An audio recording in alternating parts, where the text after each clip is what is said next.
In the early 1990s, one of the most horrible events in the history of the world occurred: the genocide in Rwanda. In that genocide, Hutus battling against Tutsis, 1 million people were killed in less than 9 months. When the genocide began, there were 380,000 Adventists, Seventh-day Adventists, in Rwanda. When it ended, 100,000 were dead. In 6 months, 100,000 Adventists were slain. Not because they're Adventists, but because they were part of the minority tribe. In recent years, I've traveled to Rwanda on a number of occasions, speaking in large stadiums. There are trials going on right now in Rwanda trying the killers. As we traveled there, I talked to my host, the union president, Eman Rutalinga, and I said, "Pastor Rutalinga, did anybody that you know die in the genocide?" He said, "Pastor Mark, I was out preaching the day that the radio announcement came, cut down the tall trees. And when the radio announcement came, cut down the tall trees, tens of thousands of militia, largely young people with machetes, ran through the streets, killing every Tutsi they could see. The killing was so great that the bodies stacked up in the streets and dogs came and ate them. The killing was so great that they threw thousands of bodies into the river, and the river was clogged with bodies.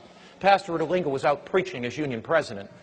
The militia came into the church, brought out his wife, his 3 children, his grandchildren, and killed them outside the church that day.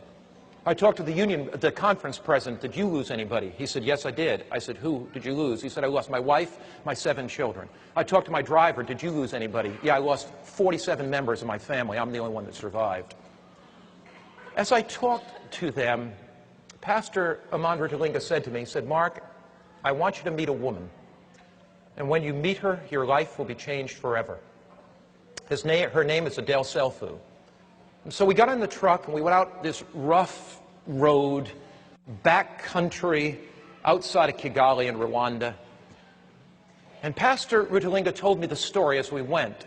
This woman had been with her husband when the killers came, and she held his hand as they put a machete and split his head open, and as they hit him in the neck and they murdered him. She was there. And Pastor Eman Rutalinga said, "Mark, I believe she will tell you the story."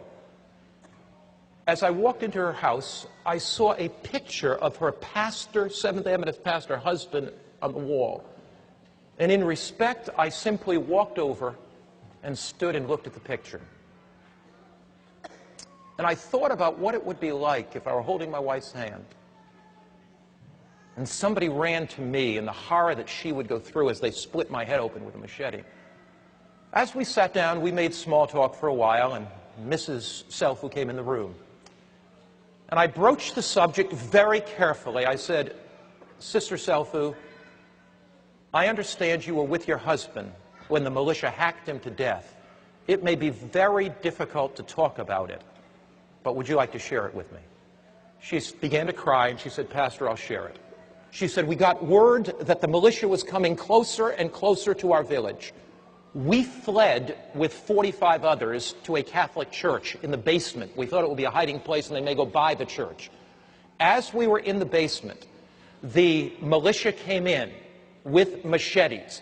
They began to hack and hack and hack. Actually, there were 60 people in the room. 45 were killed immediately." She said, "I held my husband's hand and somebody came and just hit him with a machete, and the blood from his head splat all over me. She said, it was horrible, Pastor. And then the person took the machete and hit me in the head." She pulled back her beautiful black hair, and I saw a scar that began here and went down the center of her head. She said, "Pastor, they then hit me in my wrist, trying to chop off my wrist." She held up her wrist. It was just flapping around.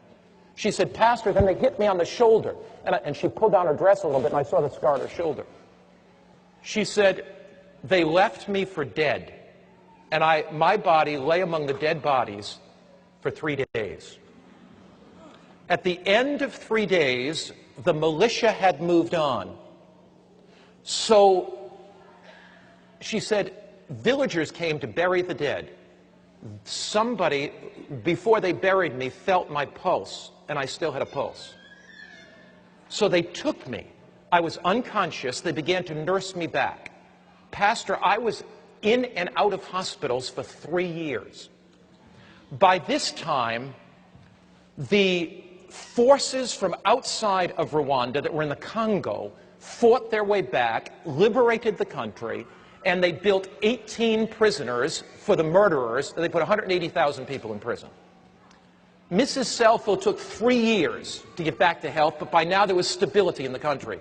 And she said to me, Pastor Mark, I have to make a decision of whether I'm going to be a bitter, angry old woman or not. And she said, I made a decision that my husband's death would not be in vain. I had the assurance beating in my heart that Jesus Christ was coming again, and that the thing that my husband would want would be to go to minister to the killers. So, Pastor, there's a prison not far from this village, and I became the mother of that prison. I would go in and bring blankets into the prison because of the cold nights. I would go in and bring food to the prison. I began studying the Bible with the prisoners. These were killers. One day, Pastor, I was in the prison. A young man fell at my feet, and he began to kiss my feet. And I looked at his face, and he said, do you remember me? And she said, I wish I could get that face out of my mind. It was the young man in his early 20s that took the machete and chopped my husband's head in half. It was the young man. I never knew he was in that prison. I never thought that I would see him again. It was the young man that took the machete and put the scar in my head and gave me such pain. And he said, would you forgive me? And she said, I picked him up and I hugged him and I said, I will forgive you. Pastor, I studied the Bible with him for 6 months. Pastor, he stood up before the whole prison, and we assembled all the prisoners in the prison yard the day of his baptism, and he confessed his sin. Pastor, we baptized him. Now, Pastor, he got amnesty after a few years and was let out of the prison. But here's the problem. His father and mother were killed in the genocide. He had no place to live. Pastor, I adopted him as my son. Would you like to meet him? My heart was beating.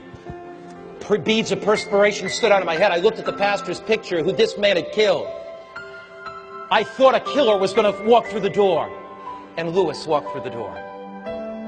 A gentle smile on his face, a sparkle in his eyes.